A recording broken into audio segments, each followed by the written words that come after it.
The heavy iron gates of Winterhold Manor loomed against the pale northern sky, locked in frost and silence.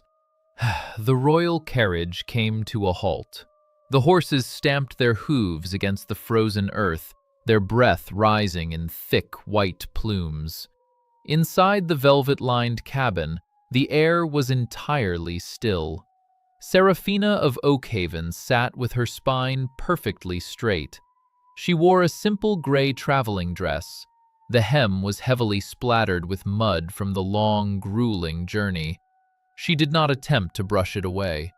She kept her hands folded in her lap, her fingers curled tightly around a single object, a tarnished silver key, shaped like a crown. Across from her sat the man she had married exactly 3 hours ago in a hollow, echoing chapel. Arthur Vance, the Royal Duke of the North. He was a man of terrifying stillness. He wore a heavy black wool coat with silver epaulets that marked his command over the crown's armies. His face was sharp, aristocratic, and entirely devoid of warmth. His cold, steel-gray eyes stared straight ahead, fixed on the frosted window rather than on his bride. "The papers are signed," Arthur said. His voice was formal, measured, carrying the precise tone of a military commander giving an order he had no desire to explain. "The debt your father owed the crown is settled. You are now the Duchess of the North. I trust the arrangement is clear." "It is clear, Your Grace," Seraphina said quietly. She noticed everything in that moment. She noticed that he had not once looked her in the eye since the priest demanded their vows. She noticed the heavy silver pocket watch resting on his waistcoat, its hands frozen in time, never ticking. And she noticed the way his jaw tightened when he looked out at the crumbling stone towers of the manor. He hated this place. He feared it. "I returned to the capital immediately," Arthur said. He did not ask for her permission. He did not offer an apology. He reached into his coat and withdrew a sealed royal envelope, holding it out to her. He did not extend. His hand far enough? Seraphina had to lean forward to take it. "There is an account in your name," he said, his gaze still fixed on the frosted glass. "It will cover your basic necessities. The estate is yours to inhabit. I will trouble you with nothing, and I expect nothing in return. Keep the empty manor, madam. That is the entirety of our marriage." He opened the carriage door.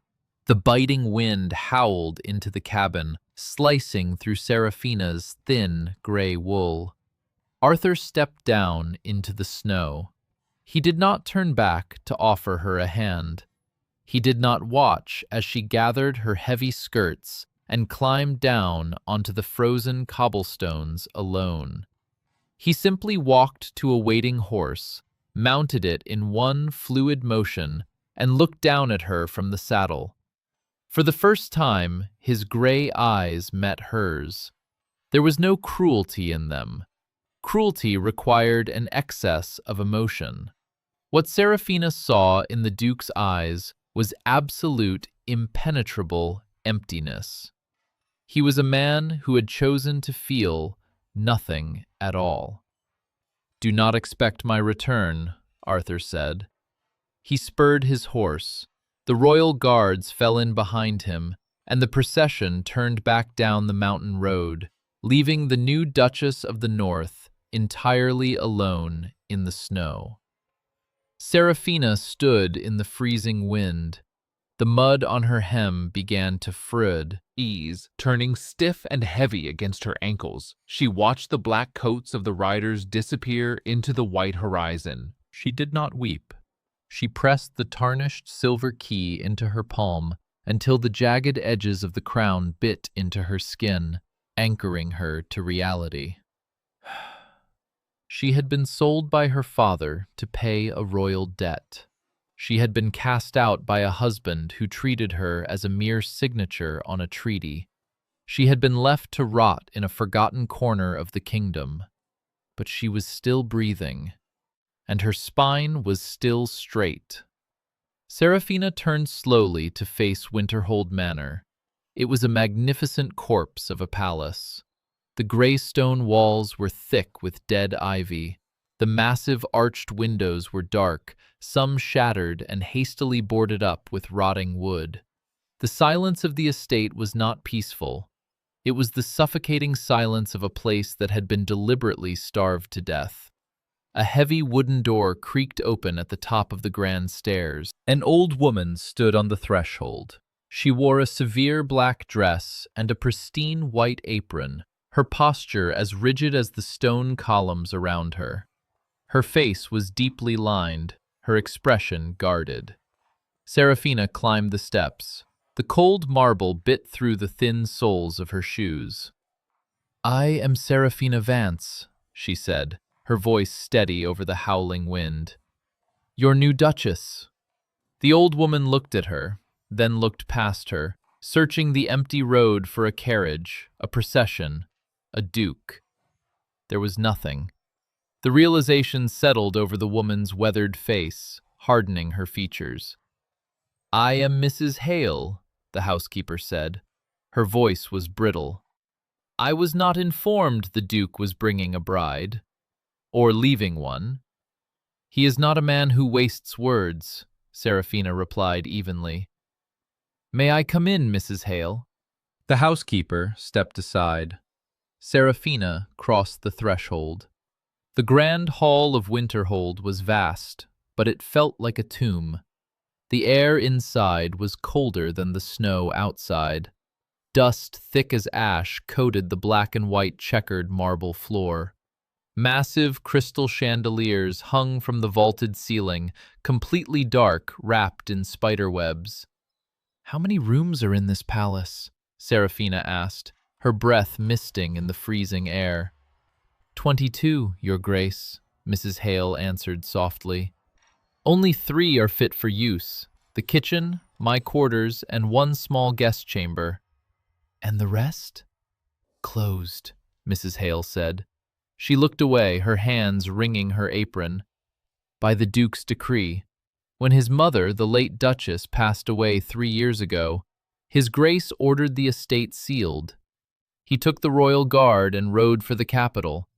He has not set foot inside this hall since that day." Seraphina walked slowly toward the center of the room. The silence pressed against her ears.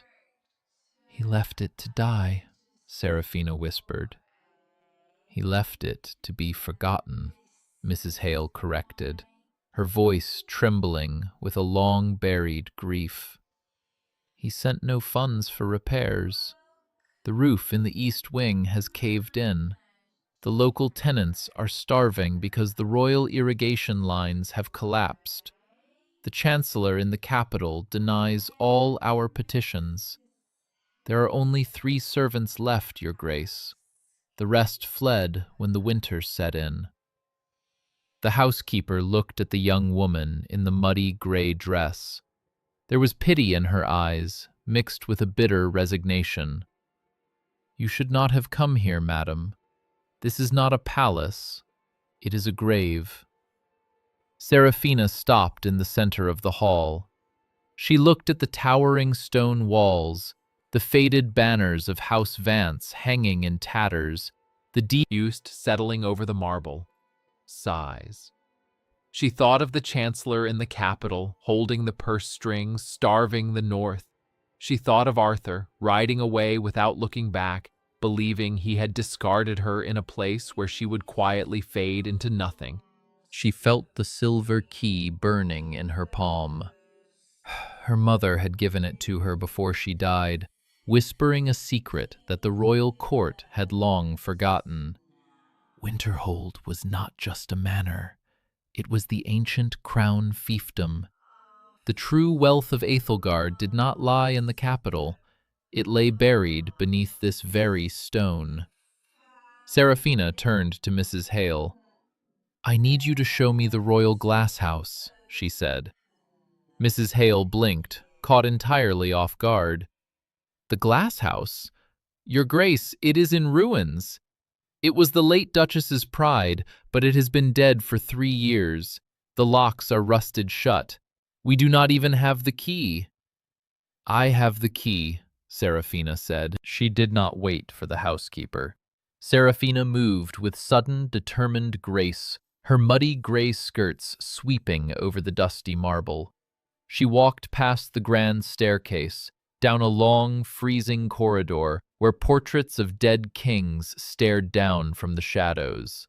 She reached the heavy iron double doors at the end of the hall. The royal crest of Ethelgard was wrought into the metal, obscured by years of grime and rust. Serafina raised her hand. Her fingers were numb from the cold, but they did not shake. She slid the tarnished silver crown key into the rusted lock. She turned it. The heavy iron mechanism engaged with a sharp, echoing crack that sounded like a gunshot in the silent palace. Serafina pushed the doors open. The royal glass house was a sprawling dome of shattered glass and twisted iron. Snow drifted down through the broken ceiling. Beneath the frost, rows upon rows of massive, thorny vines laid, a tangled and brown size.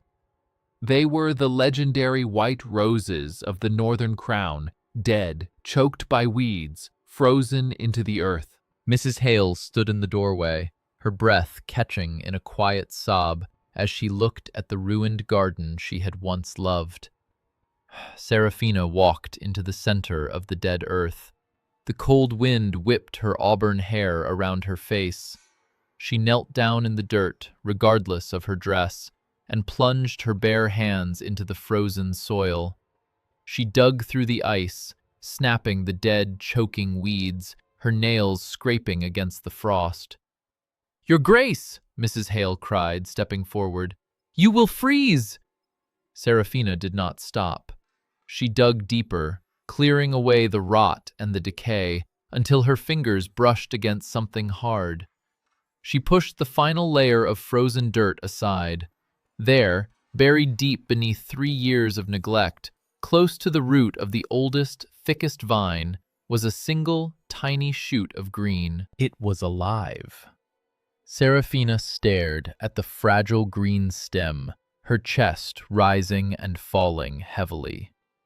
She looked up at the broken glass dome, then back toward the dark, empty halls of the palace. Arthur Vance believed he had left her in a grave. "Mrs. Hale," Serafina said, her voice ringing with a cold, absolute authority that made the old woman straighten her spine. "Yes, Your Grace?" Serafina stood up. She wiped the frozen dirt from her hands, her chin lifting as she looked out over the ruined estate. "Send word to the local village," the Duchess ordered. "Tell the blacksmith I require his services at dawn to repair this glass. Tell the tenants that the crown fiefdom is no longer closed." She turned back to the housekeeper, her hazel eyes burning with a quiet, terrifying resolve. "My husband told me to keep the empty manor. He is about to learn exactly how well I keep my word." The midnight air inside Winterhold was heavy with frost, but Serafina did not sleep. She stood in the center of the Duke's abandoned study, holding a single beeswax candle. The room had been stripped of its warmth long ago, the bookshelves covered in pale sheets like ghosts in the dark. But Serafina was not looking at the books. She was looking at the floor. Before she died, Serafina's mother had made her memorize a map. It was a map that belonged to the old bloodline of the North, long before Chancellor Vane and the corrupt capital nobles had seized control of the king's ear. Serafina knelt on the freezing stone. She set the candle aside and pressed her hands against the dust, feeling along the heavy seams of the granite floorboards. Her fingers caught on a slight ridge beneath the edge of a massive, rotting oak desk. She pushed against the stone. It groaned, shifting just enough to reveal a narrow iron grate set flush into the floor. In the center of the grate was a rusted keyhole, shaped exactly like a crown. Her breath plumed in the freezing air. She reached into the pocket of her gray dress and drew out the tarnished silver key. Serafina slid the key into the dark iron. She turned it. The heavy locks disengaged with a deep, echoing clank that vibrated up through the soles of her shoes. With both hands, she pulled the iron grate upward. A rush of stale, metallic air swept over her face, carrying the faint scent of old parchment and raw earth. She took up her candle and descended the narrow stone steps into the dark. The hidden vault beneath Winterhold was not large, but what it contained was staggering. Stacked against the walls were heavy iron lockboxes sealed with wax. But more importantly, the center of the room held a massive drafting table covered in thick, dust-laden ledgers and leather-bound maps. Serafina approached the table. She brushed the dust from the cover of the largest ledger. The royal seal of Aethelgard was stamped into the leather, alongside a word that made her heart race: silver. She opened the book. The pages were filled with meticulous records, mining routes, and geological surveys of the northern mountains. Winterhold was not a barren, dying estate. It sat directly above the richest, most massive silver veins in the entire kingdom. Serafina stared at the numbers. The truth hit her like a physical blow. Arthur Vance had abandoned this estate out of grief.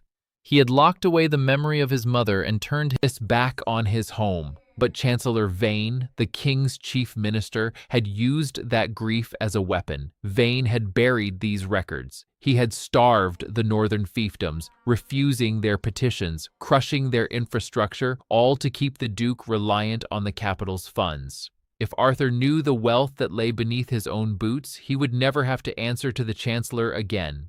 The North could fund its own armies. The Crown Fiefdom could eclipse the capital. The Duke had handed her a lifeless manor as a punishment.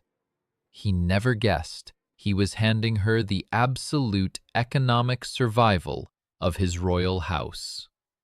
Serafina closed the ledger. Her hazel eyes hardened in the candlelight.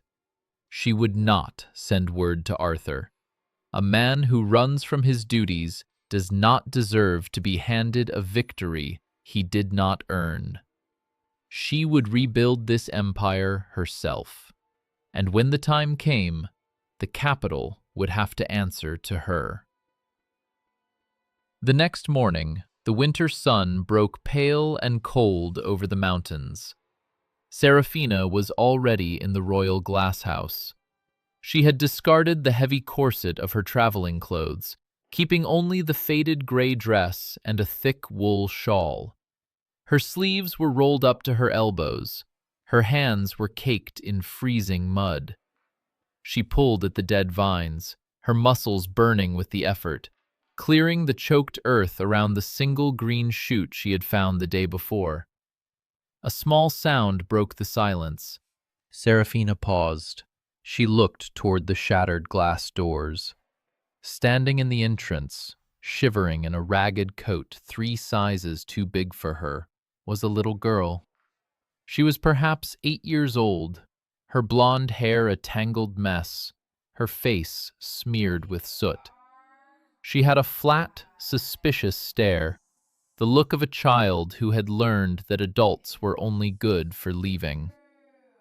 "Are you the new ghost?" the child asked, her voice raspy from the cold. Serafina sat back on her heels. She did not smile, sensing the girl would not trust a smile. "No," she said evenly. "I am the new Duchess. What is your name?" "Lyra," the girl said, taking a cautious step backward. "I live in the village. Mrs. Hale said a lady came in a black carriage. She said the lady wouldn't last the week because there's no fires in the great hall." "Mrs. Hale is very practical," Serafina said, wiping a streak of dirt from her own cheek. "But she is incorrect," I have no intention of leaving. Lyra looked at the pile of dead, thorny vines Seraphina had pulled from the ground. Then she looked at the Duchess's bruised and muddy hands. "You're doing it wrong," Lyra announced.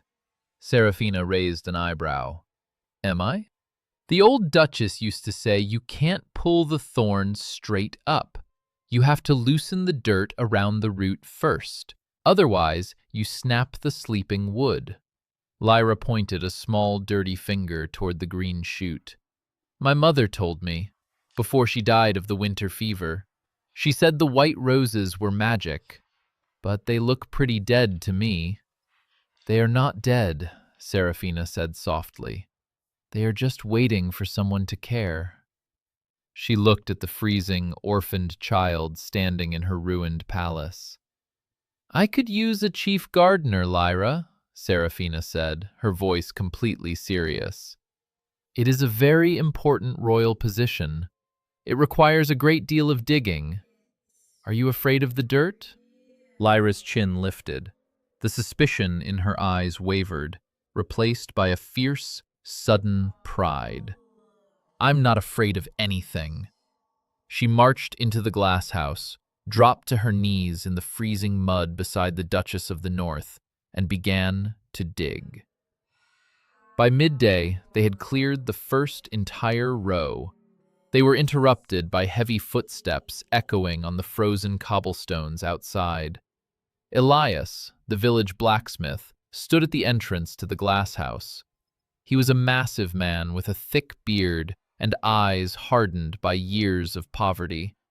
He held his cap in his hands, looking entirely bewildered by the sight of a noblewoman kneeling in the dirt alongside a street orphan. "Your Grace," Elias said, bowing awkwardly. "Mrs. Hale said you summoned me to fix the ironwork on the glass house." "I did," Seraphina said, rising to her feet. She brushed the dirt from her skirts and walked toward him with perfect royal posture. "The frame is rusted. The glass needs replacing before the heavy snows arrive." Elias shifted his weight, looking down at his boots. "Madam, I mean no disrespect, but the Duke hasn't paid a royal invoice in 3 years. The Chancellor in the capital rejects our claims. My forge is barely lit. My children are eating watered oats. I cannot afford to do the crown's work on credit." Seraphina reached into the deep pocket of her gray dress. She withdrew a heavy silver ingot.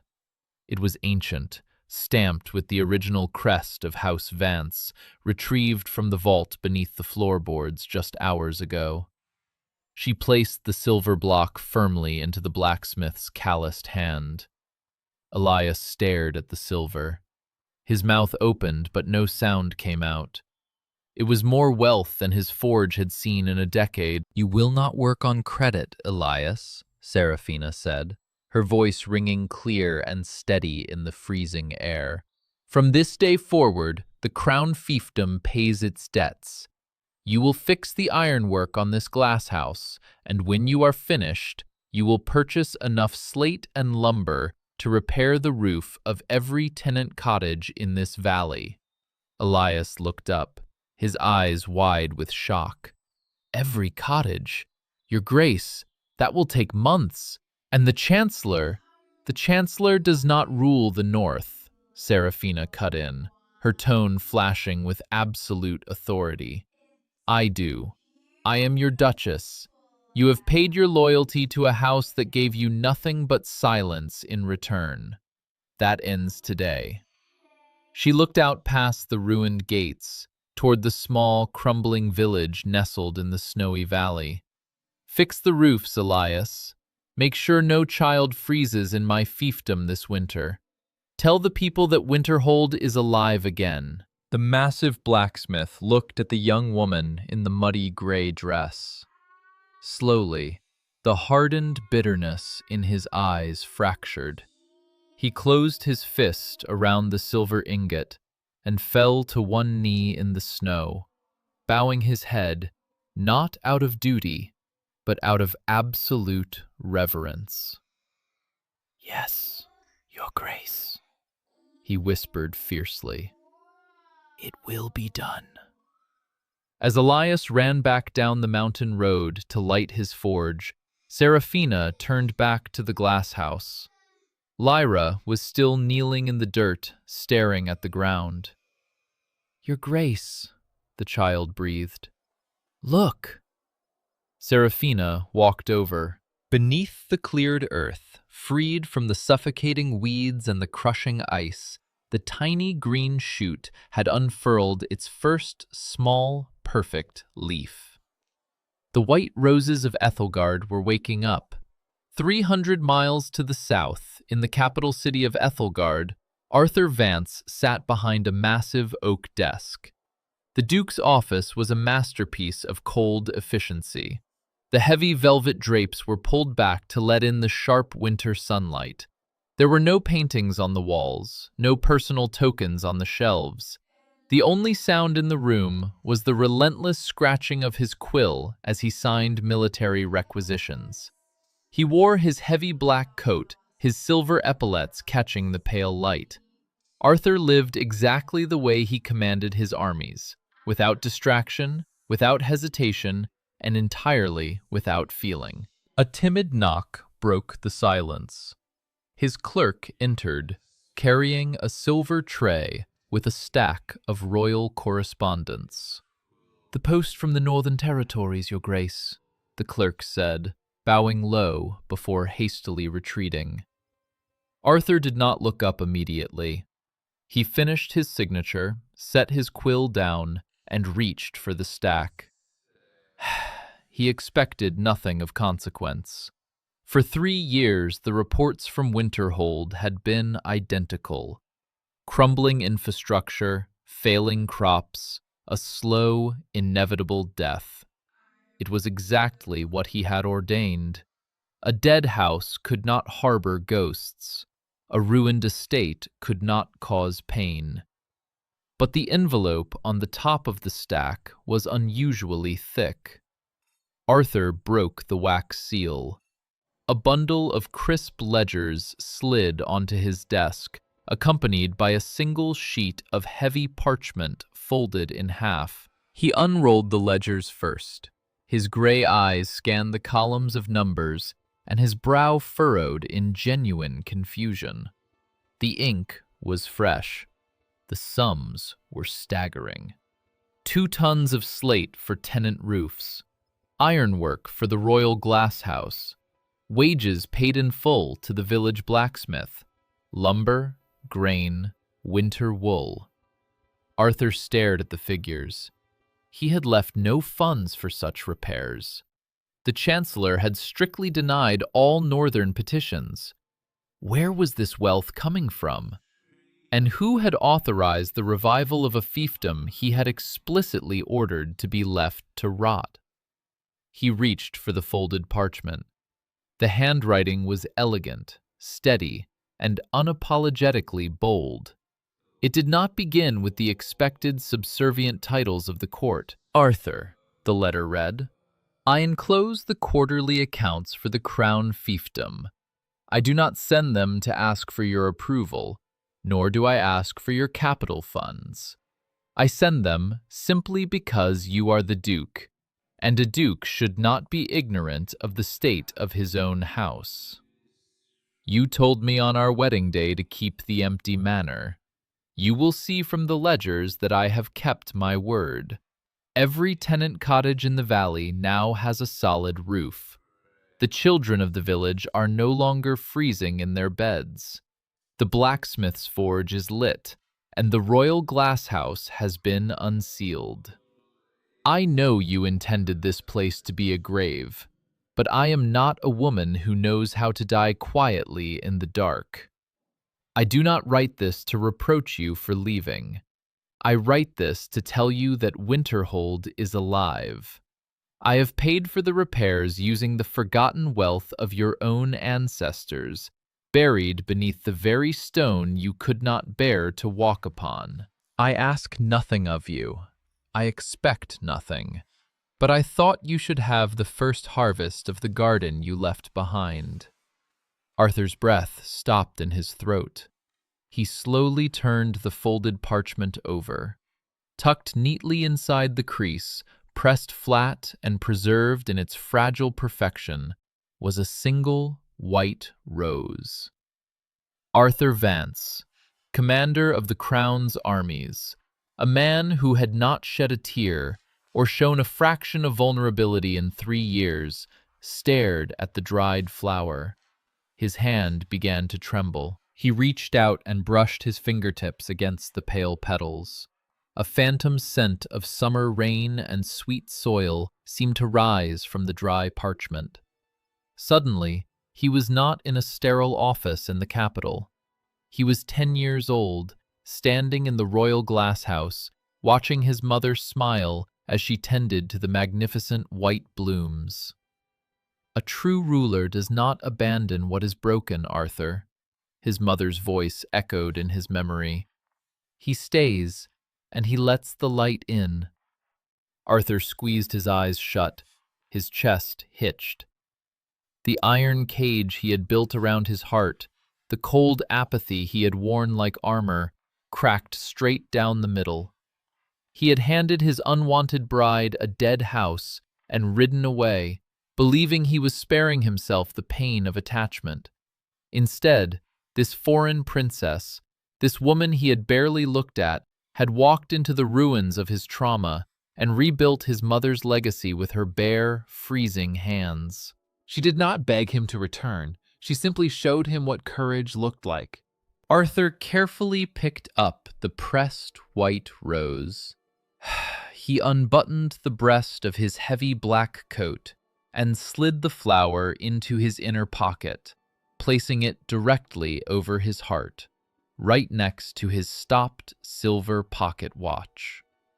He pulled a fresh sheet of parchment toward him, dipping his quill in ink. He meant to write an order. He meant to demand she cease her spending. He meant to reassert his cold authority. The quill hovered over the paper for a long time. Then Arthur set the pen down. He could not write to her. He did not know how to speak to a woman who had seen the cowardice of his absence and answered it with absolute grace. For the first time in his life, the Duke of the North realized he was terrified, not of the dead house, but of the living woman inside it.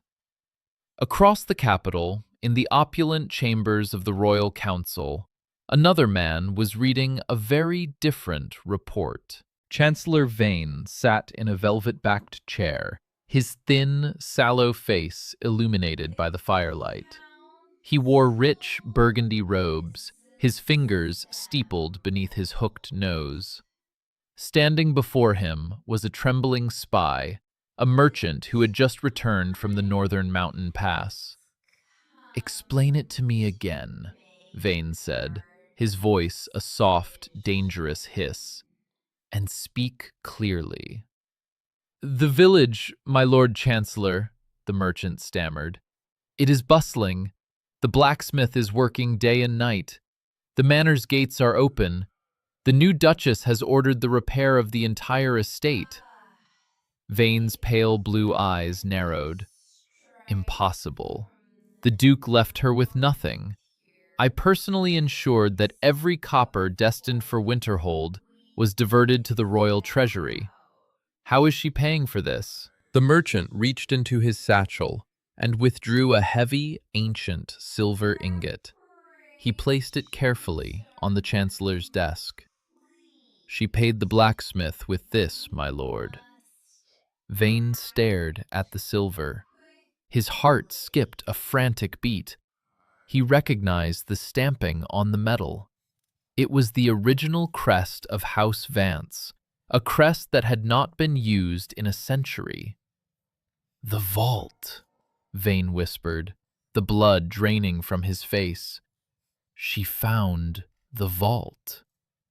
The Chancellor stood up abruptly, pacing behind his desk. Decades ago, he had buried the geological maps of the northern mountains. He had orchestrated the slow starvation of the crown fiefdom to keep the duke reliant on the capital, ensuring that the immense wealth of the silver mines remained a forgotten legend. If the new duchess opened those mines, the North would become an independent empire. Arthur Vance would have the wealth to challenge the capital itself. Vane's entire grip on the kingdom would evaporate. "This foreign girl thinks she can resurrect a dead fiefdom," Vane sneered, his hands gripping the edge of his desk. "She thinks she can outmaneuver the royal council." He turned to his desk and pulled a heavy scroll of royal parchment toward him. "She cannot build an empire if her people freeze to death," Vane said coldly. He picked up his quill and drafted a royal decree. Citing an ancient and fabricated border dispute, the document ordered the immediate blockade of the White River, the only waterway that supplied the Winterhold Valley. Furthermore, it authorized the seizure of the manor's lands to cover unpaid imperial taxes. Vane took a stick of red wax, melted it over the flame, and let it pool onto the parchment. He pressed his heavy gold seal ring into the wax, leaving the mark of the Chancellor's absolute authority. "Ride north tonight," Vane ordered the merchant, handing him the decree. "Deliver this to the local magistrate. The crown fiefdom is officially under embargo. Let us see how long the Duchess's pride lasts when her valley runs out of water." The deep winter did not arrive in Winterhold with a whisper. It arrived with a roar. Blizzards swept through the northern mountain passes, burying the valley in waist-deep snow. But for the first time in 3 years, the village did not freeze. Smoke billowed from the chimneys of the tenant cottages, their roofs holding strong thanks to the slate. Elias the blacksmith had forged inside the royal glasshouse, warmed by newly installed iron braziers. The white roses continued to push through the thawed earth, their green stems growing thicker and more defiant by the day. Lyra practically lived in the glasshouse, fiercely guarding the mother rose. Tender. The child's cheeks were flushed with warmth, her flat, suspicious stare replaced by the bright, fierce loyalty of a child who had finally been given a home. But the peace of the crown fiefdom was a fragile glass waiting to be shattered. It happened on a Tuesday, just past dawn. A regiment of capital guards rode into the valley, their armor glinting maliciously against the snow. At their head rode Magistrate Thorn, a cruel, sharp-featured man who carried the Chancellor's gold-stamped decrees like a weapon. They did not stop at the village. They rode their heavy war horses straight up the mountain path, halting in the grand courtyard of Winterhold Manor. The commotion drew the villagers. Elias arrived with his heavy blacksmith's hammer in hand, a dozen able-bodied farmers falling in behind him. They formed a tense, protective perimeter around the manor's steps, their breath misting in the freezing air. Magistrate Thorn sneered at the gathered peasants. He unrolled the heavy parchment, the red wax of the Chancellor's seal glowing like a fresh wound. "By order of the Royal Council and Chancellor Vane," Thorn shouted, his voice echoing off the stone walls. "The White River is hereby dammed and blockaded due to unpaid imperial taxes. The crown fiefdom is declared insolvent. This manor and all its surrounding lands are forfeit to the capital. Clear the estate or be removed by force." A horrified murmur rippled through the villagers. Elias tightened his grip on his hammer, his knuckles turning white. Lyra, who had run from the glasshouse, hid behind the blacksmith's massive leg, her small hands trembling. The capital guards drew their broadswords. The sharp ring of steel sliced through the howling wind. Then, the heavy oak doors of Winterhold groaned open. The courtyard went entirely silent. Seraphina of Oakhaven stepped out onto the frost-covered stone. She was no longer wearing the faded, muddy gray traveling dress of an abandoned bride. She wore a breathtaking gown of deep emerald velvet, intricately embroidered with subtle silver thread that mirrored the frost on the windows. Her auburn hair was swept up into a severe, elegant crown of braids. She did not look like a cast-out woman. She looked like the absolute ruler of the North. Serafina walked slowly down the steps. The biting wind caught the edge of her velvet cloak, but she did not shiver. Her spine was perfectly straight, her hazel eyes locked onto the magistrate with a cold, terrifying calm. "Lower your voice in my courtyard, magistrate," Serafina said. She did not shout, yet her voice carried an undeniable ringing authority that made Thorn's horse nervously step back. "Duchess," Thorn said, recovering his sneer, "your presence here is a formality." The estate is bankrupt. The Chancellor has ordered it seized. The Chancellor is a clerk who sits 300 miles away behind a desk, Serafina replied smoothly. She stopped on the bottom step, placing herself directly between the armed Capitol guards and the terrified villagers. "This is the Crown Fiefdom.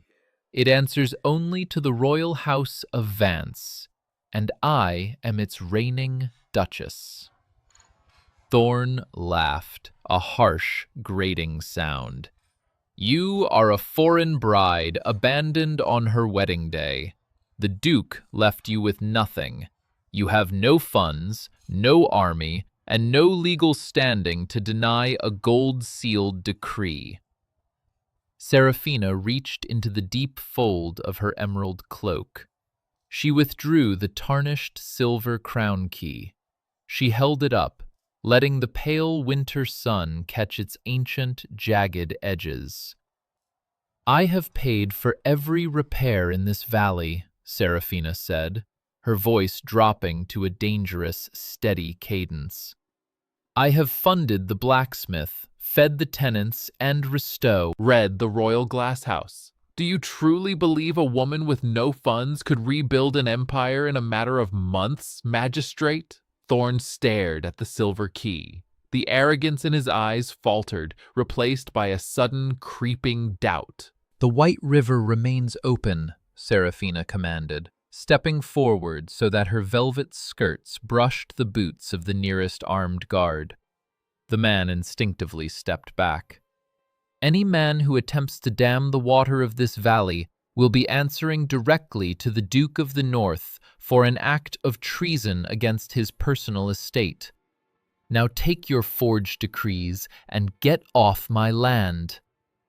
Thorn's face flushed purple with rage. "You are bluffing. The Duke does not care about this frozen graveyard. Guards, secure the manor. Arrest anyone who resists." Elias raised his hammer with a roar. The villagers braced themselves. "Hold!" a voice cracked through the tension. Mr. Sterling, the estate's elderly, loyal lawyer, hurried through the snow, his breath ragged.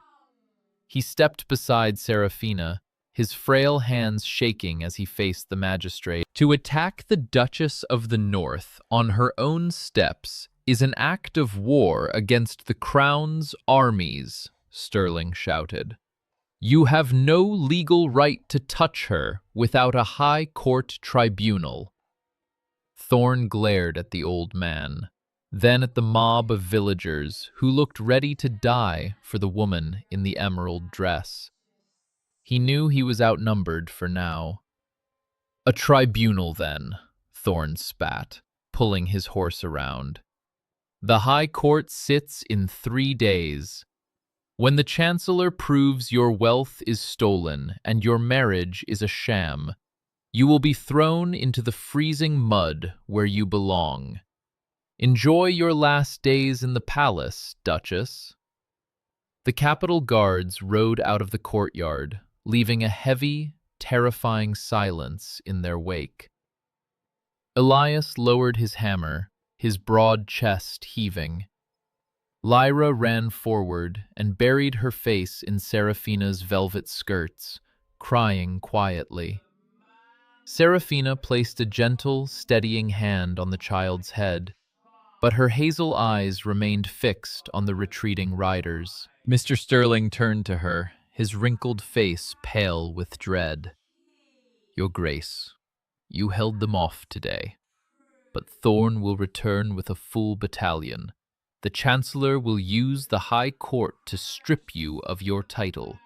You cannot fight the capital's army with farmers and a silver key. We need the Duke." Seraphina looked away. "The Duke abandoned this house, Mr. Sterling.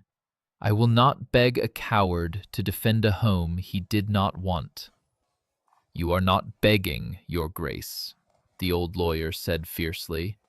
"You are holding his crown, and he must know it." That evening, as Seraphina sat with Lyra by the fire in the glass house, Mr. Sterling sat in his freezing quarters and drafted the most important letter of his long, weary life.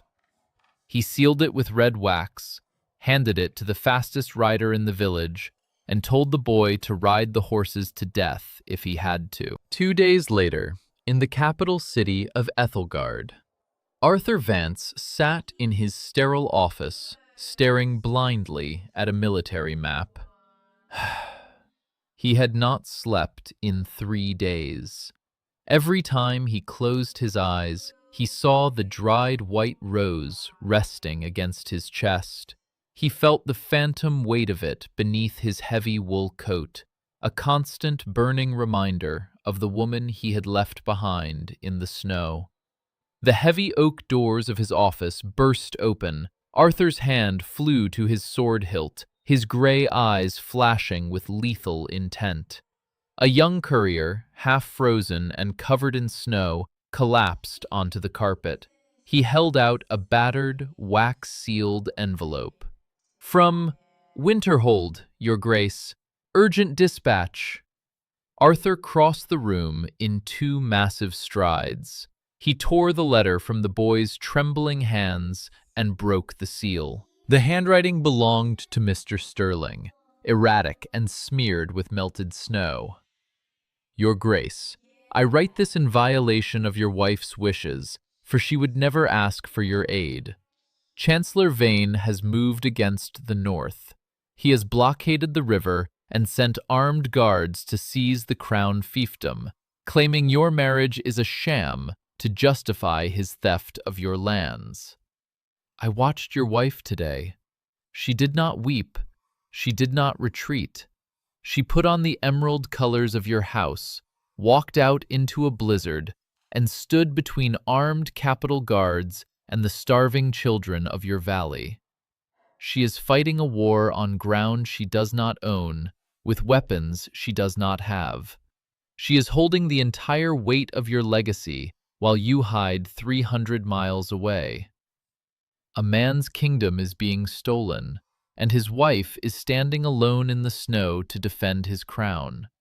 I pray to God you are still a man who knows how to ride." Sterling. Arthur Vance stopped breathing. The words struck him with the force of a physical blow. She is standing alone in the snow to defend his crown. He had put her there. He had handed a proud, brilliant woman a dead house and ridden away out of fear of his own grief. And while he sat in a warm office pretending he felt nothing, she had resurrected his mother's roses, fed his people, and stared down the swords of corrupt men to protect a royal title he had treated like garbage. The iron cage around his heart did not just crack, it shattered into 1,000 jagged pieces. And from the ruins of that cold, apathetic cage rose a fury so pure, so absolute, that it made the air in the office turn to ice. Arthur reached into his coat. He pulled out the stopped silver pocket watch he had carried since his mother's death. He looked at the frozen hands for 1 long second. Then he hurled the watch against the stone fireplace. It shattered, the glass and gears exploding across the hearth. Time had started moving again.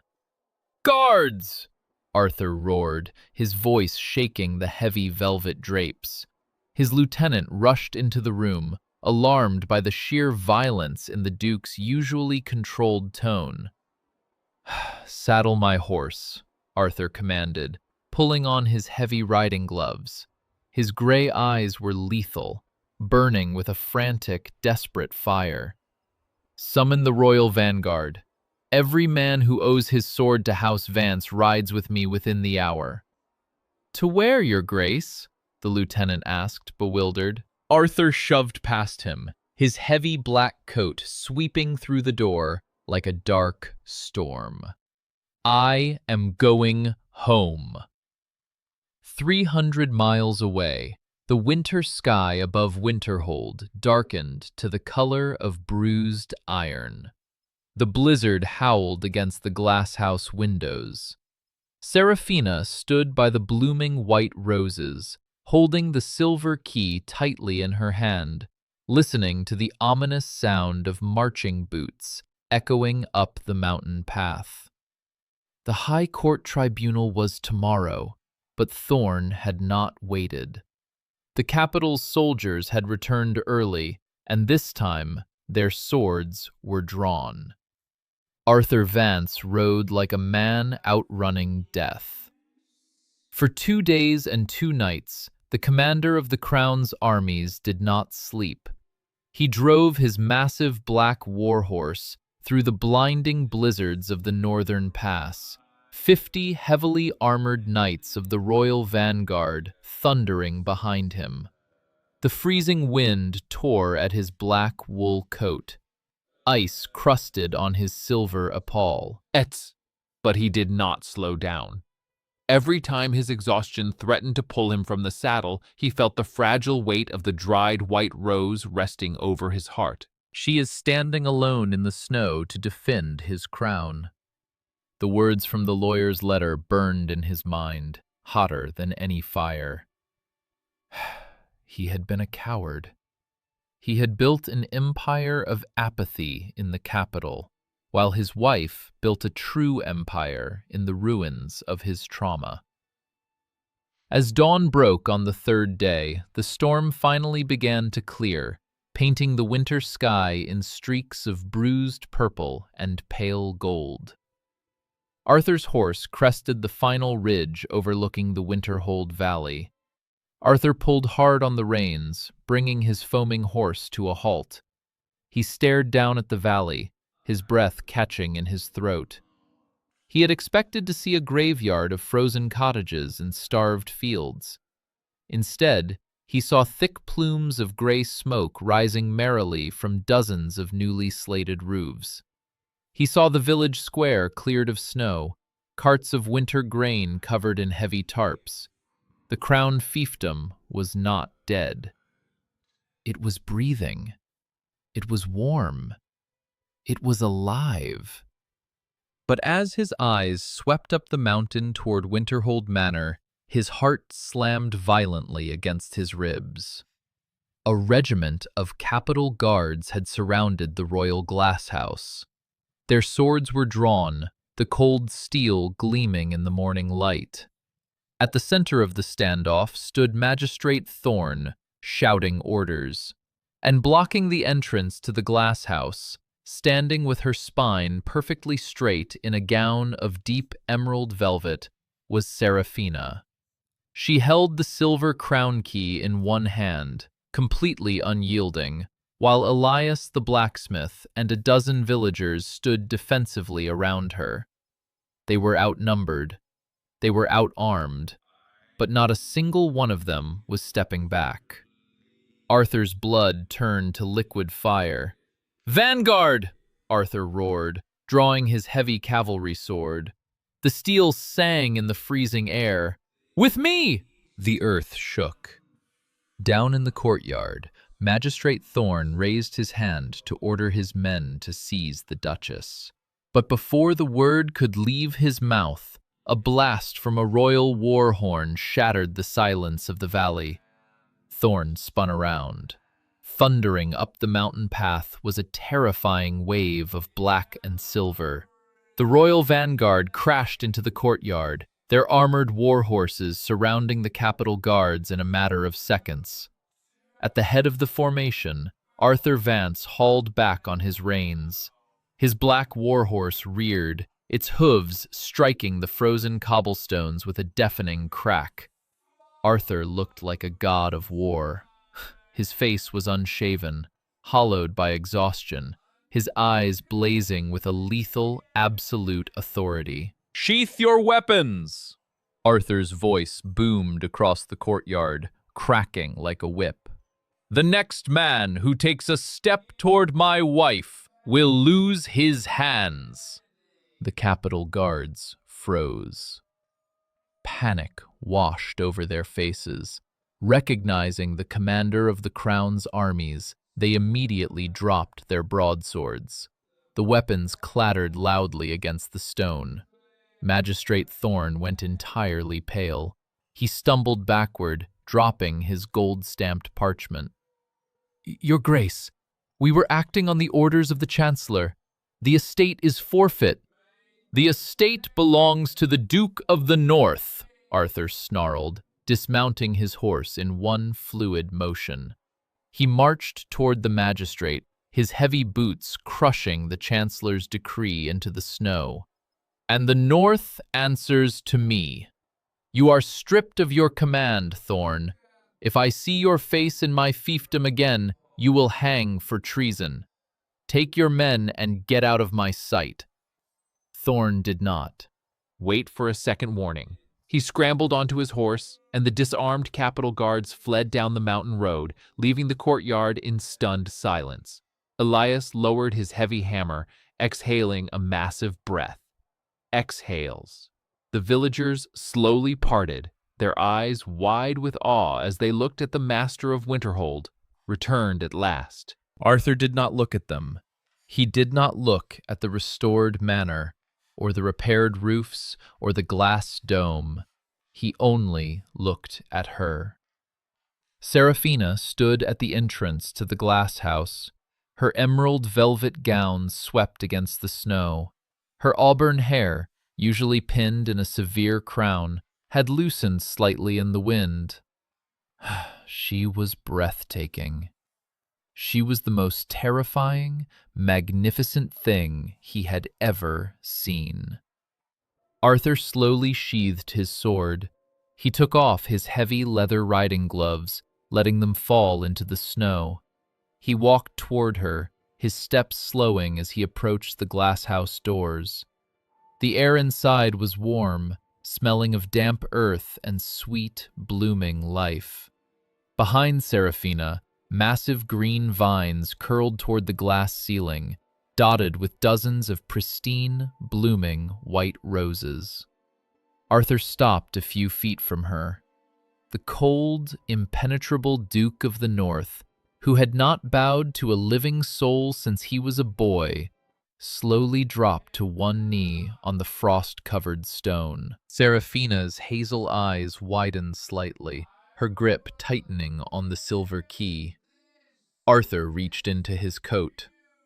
With trembling fingers, he pulled out the pressed, dried white rose she had sent him months ago. He held it up to her, a fragile testament to the silence she had broken.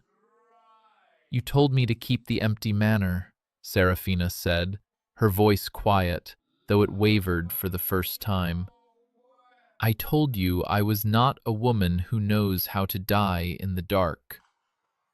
"I handed you a grave," Arthur choked out, his voice raw, stripped of all its military command. Tears, hot and uncontrollable, spilled over his eyelashes, cutting tracks through the dust on his face. "I handed you a grave, and you built an empire. I left you to freeze, and you protected my people. You protected my mother's memory." He looked up at her, his gray eyes shattered and completely open. "I was a coward, Seraphina. I was so afraid of feeling the loss of this place that I chose to feel nothing at all. But I read your letter. I looked at this rose, and I realized that the only thing I am truly afraid of losing is you. The courtyard was completely silent. Mrs. Hale stood on the manor steps, her hands covering her mouth, weeping quietly as she watched the boy she had raised finally come home. Lyra peeked out from behind Seraphina's emerald skirts, watching the crying Duke with wide eyes. Seraphina looked down at the proud, broken man kneeling in the snow. She had spent a year building a fortress around her heart, preparing to fight the world alone. But as she looked at Arthur's tears, the walls of her fortress slowly lowered. She stepped forward. She did not ask him to stand. Instead, she reached out with her bare hand and gently touched his cold, tear-stained cheek. "You came back," Arthur leaned into her palm, closing his eyes, letting out a ragged, shuddering breath. "I will never leave again. I swear it on my life. I am yours, Seraphina, if you will have me." For a singular, perfect moment, The winter wind seemed to stop. The Duke and Duchess of the North were united, bathed in the pale morning light, surrounded by the blooming white roses of a resurrected kingdom. But a kingdom is never won so easily. The sound of slow, mocking applause echoed across the courtyard. Arthur's eyes snapped open. He rose to his feet, instantly stepping in front of Seraphina, shielding her with his broad shoulders. Rolling slowly through the manor gates was a massive, opulent carriage, adorned with the burgundy and gold crest of the Royal Council. It was flanked by elite capital mercenaries. The carriage door opened, and Chancellor Vane stepped out into the snow. He wore heavy fur-lined robes, a smug, venomous smile twisting his sallow face.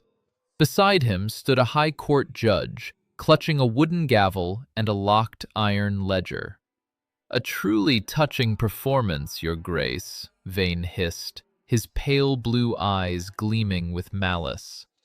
"A tearful reunion in the snow. It almost looks genuine." Arthur's hand drifted toward his sword. "You are trespassing on my land, Vane. I told Thorn this estate belongs to my house." "It belonged to your house," Vane corrected smoothly.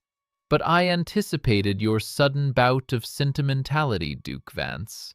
I knew you would ride to your wife's rescue to protect the silver mines she so cleverly uncovered."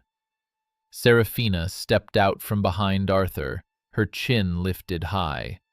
"You have no legal right to this land, Chancellor. The crown fiefdom is mine by marriage right."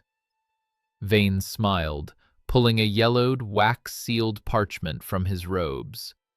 "Ah, but that is the very heart of the matter, Duchess," Vane said, holding the document up. "This is a royal codicil, signed by the late king himself. It stipulates that the crown fiefdom, and all the silver beneath it, may only be held by the Duke if his marriage is a true union, entered in good faith, and not a mere legal device to secure property." Arthur went rigid. The trap snapped shut. "You abandoned this woman on her wedding day," Vane declared, his voice carrying to the horrified villagers. "You did not live with her. You did not write to her. You left her in ruins for nearly a year. By every legal definition, this marriage is a sham, a desperate theatrical device to retain control of the crown's wealth." Vane turned to the High Court judge, who looked deeply uncomfortable, but nodded. "The High Court Tribunal is convened for tomorrow morning in the regional capital," Vane announced, his eyes locking onto Seraphina with cold triumph. "You will both be placed under oath. You will be asked to prove the truth of this marriage. And when you cannot provide a single piece of evidence that this union was born of anything but a financial transaction, the marriage will be annulled." Vane stepped back into his luxurious carriage, the gold rings on his fingers flashing in the sun. "The fiefdom," The silver and the title will revert to the sea. Capital, Vane sneered. Enjoy your last night in the manor, Duchess. Tomorrow I will strip you of your crown before the entire kingdom. Smug. The High Court of Ethelgard was a masterpiece of cold, unforgiving marble. Massive crystal chandeliers cast a harsh, brilliant light over the tiered wooden benches, which were packed to the brim with capital nobles, regional magistrates, and whispering aristocrats. They had all come to watch the fall of the Duke of the North. They had come to watch a foreign bride be stripped of her title and thrown into the street. Chancellor Vane stood in the center of the courtroom. He wore his heavy burgundy robes, the gold chains of his office clinking softly as he paced before the Chief Justice's elevated bench. "The timeline is undisputed, Your Honor," Vane said, his voice slick and echoing through the vast chamber. On the day of their wedding, the Duke of the North signed a debt-clearing treaty, left his bride at the steps of a ruined manor, and rode back to the capital. He did not write to her. He did not visit her. For 11 months, they lived entirely separate. T lives. Vane turned, leveling a malicious, triumphant stare at Arthur and Seraphina, who sat together at the defense table, shouting, "This is not a marriage," Vane declared loudly. "This is a real estate transaction, a sham designed solely to satisfy the succession laws and retain control of the Crown Fiefdom's silver reserves. Under the late king's codicil, a marriage of convenience forfeits the estate. I demand the marriage be annulled and the wealth of the North be returned to the capital treasury." A loud murmur rippled through the gallery of nobles. Arthur sat rigidly in his chair, his jaw locked tight. He wore his black military coat, his silver epaulets gleaming. He was ready to draw his sword, ready to tear the courtroom apart. But this was a war of laws. Violence would only prove Vane right. "Does the defense have an answer to these charges?" the Chief Justice asked, peering down over his spectacles. "Can you provide a single witness, a single piece of evidence, to prove this union was entered in good faith?" Arthur stood up. He opened his mouth to speak, to take the entirety of the blame upon himself. But a hand, delicate yet entirely unyielding, closed over his wrist. "I will answer the charges, Your Honor," Seraphina said. She rose from the table. She wore the deep emerald velvet gown of House Vance, the silver thread catching the chandelier light. She walked to the center of the cold marble floor, standing alone before the Chief Justice. She did not tremble. Her spine was a blade of iron. "Duchess," Vane sneered, "you are under oath. If you lie to protect his wealth, you will be jailed for perjury. Tell the court, did your husband abandon you on your wedding day?"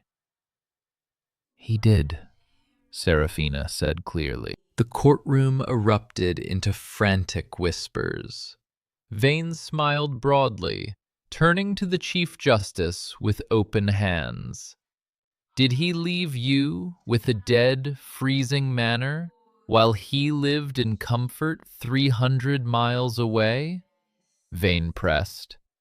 "He did," Seraphina repeated. Her hazel eyes never left the Chancellor's face. "Then you admit it!" Vane shouted. "The marriage is a legal fiction, a device." "I admit how it began, Chancellor," Seraphina said, her voice dropping to a quiet, ringing tenor that forced the entire room to fall silent to hear her.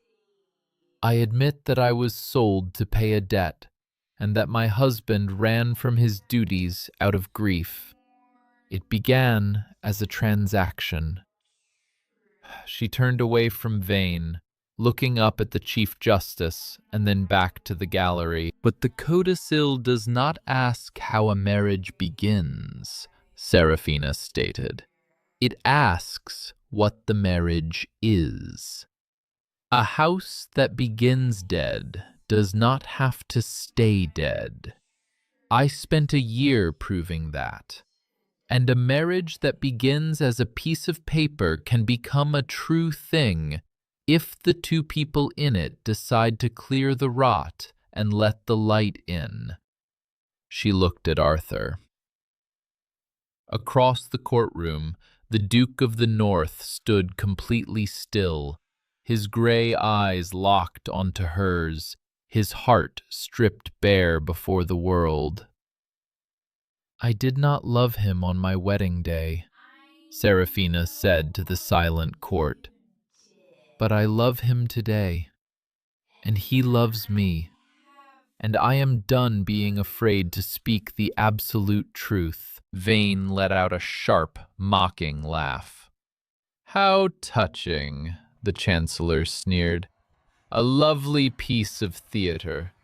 But sentiment is not evidence, Duchess. The law requires proof. Where are your letters of affection? Where are your noble witnesses to this grand romance? You have nothing but empty words to save a silver mine. You want witnesses? A deep, booming voice echoed from the heavy oak doors at the back of the courtroom. The crowd turned. The guards stepped forward, crossing their halberds. But the doors burst open. Elias, the massive village blacksmith, strode into the high court of Ethelgard. His boots left clumps of snow on the polished marble. He was not a noble. He wore a rough leather apron, but he carried his head like a king. Behind him, filing into the grand courtroom in a steady, unstoppable tide, came the people of Winterhold. Farmers, merchants, seamstresses, the men and women whose roofs Serafina had repaired, the people who had stopped freezing because of her silver key. "Halt!" Vane shrieked, his face turning pale. "Guards, remove this peasant rabble!" "We are citizens of Ethelgard," Elias roared, his voice shaking the crystal chandeliers. He walked straight down the center aisle, stopping just behind Serafina. "You want proof of good faith in this marriage? I am your proof." The Duke of the North rode 300 miles in a blizzard to stand between our Duchess and your capital swords. He begged to be made worthy of her. I heard it with my own ears. Mrs. Hale, the elderly housekeeper, stepped out from the crowd. She wore her severe black dress, her chin lifted with fierce pride. "He wept in my arms," the old woman said clearly to the Chief Justice. "He wept for the house he abandoned, and he swore his life to the woman who saved it. That is the truth. So help me God."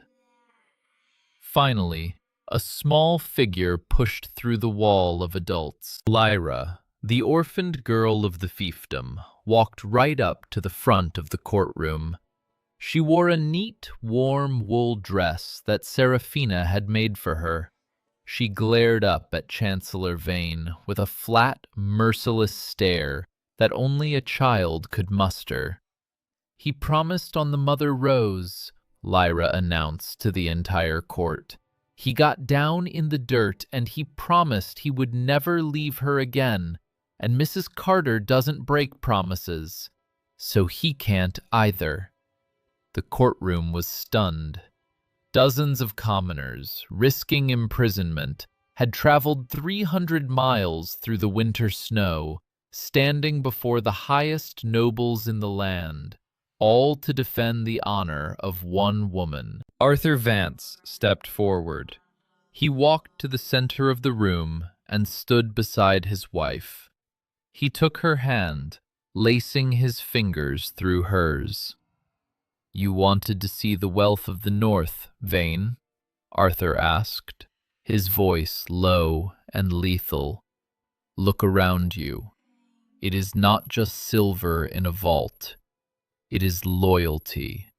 It is a valley that would burn this capital to the ground if you lay a single finger on my wife. My marriage is the truest thing in this kingdom, and if you attempt to steal her fiefdom, you will have to go through me and every soul standing in this room." The Chief Justice looked out over the standing crowd. He looked at the tears in the housekeeper's eyes, the fire in the blacksmith's stance, and the unyielding grip between the Duke and Duchess. The judge picked up his wooden gavel.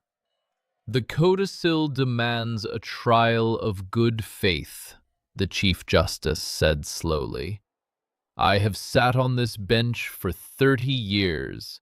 I have never seen a cause of good faith proven with such absolute, overwhelming conviction. A marriage is not a legal fiction simply because it begins with a signature. It is measured by the devotion of the people who witness it." He struck the gavel against the sounding block. The crack echoed like a gunshot. "I find this marriage true. The dispute is dismissed. The crown fiefdom and all its assets remain with the Duke and Duchess of the North." The courtroom erupted. The people of Winterhold cheered, a deafening, joyous roar that shook the marble pillars. Elias threw his arms up. Lyra jumped into Mrs. Hale's arms. "Silence!" Vane screamed, his face purple with rage. "This is a travesty! The silver belongs to the capital!"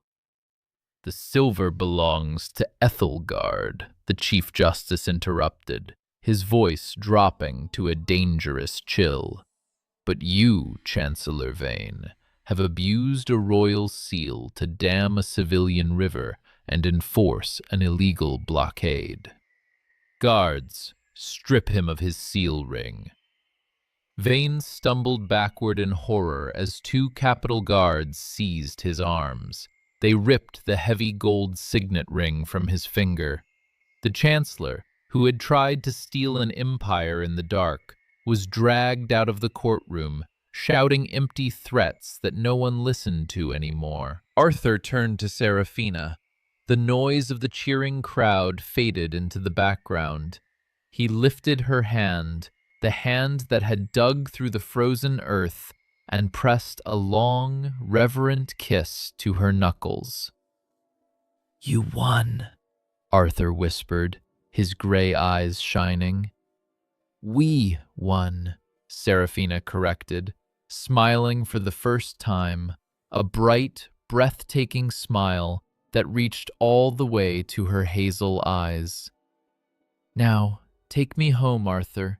We have a garden to tend." The years came and went, fast and prosperous. Winterhold Manor became exactly what it was always meant to be, the beating, wealthy heart of the Northern Kingdom. The silver mines were opened, not to hoard wealth in the dark, but to build roads, schools, and hospitals across the valley. The Forgotten Palace became a beacon of warmth. Arthur and Seraphina ruled together. The Duke, who had once commanded armies, learned that the greatest strength a man could possess was the peace of his own fields. He was no longer the cold, detached commander. He was the husband who woke at dawn to walk the estate, side by side with his queen. The royal glass house flourished beyond imagination. On a bright summer afternoon, years later, Seraphina stood near the open glass doors, watching a grown Lyra expertly prune the massive, towering vines of the mother rose. The estate was filled with the sound of children laughing in the courtyard, chasing each other through the warm, sweet-smelling air. Arthur walked up behind her. He wrapped his arms around her waist, resting his chin on her shoulder. His hair was peppered with silver now, but his eyes were bright, filled with a deep, unbreakable peace. "Do you ever think about it?" Arthur asked softly. "The day I left you on the steps. I handed you a grave, Seraphina, and you turned it into this."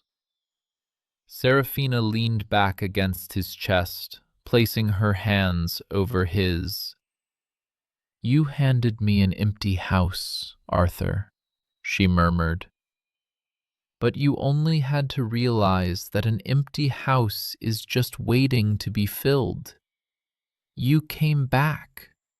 That is the only thing that matters." Arthur turned her around. He kissed her, deeply and gently, beneath the blooming canopy of the white roses, a silent vow that had begun in the snow, forged in the fire of truth, and rooted in the soil of an empire that would never die. No house is truly dead as long as one person refuses to leave it. And no heart is truly lost as long as someone is brave enough to clear the weeds and let the light in.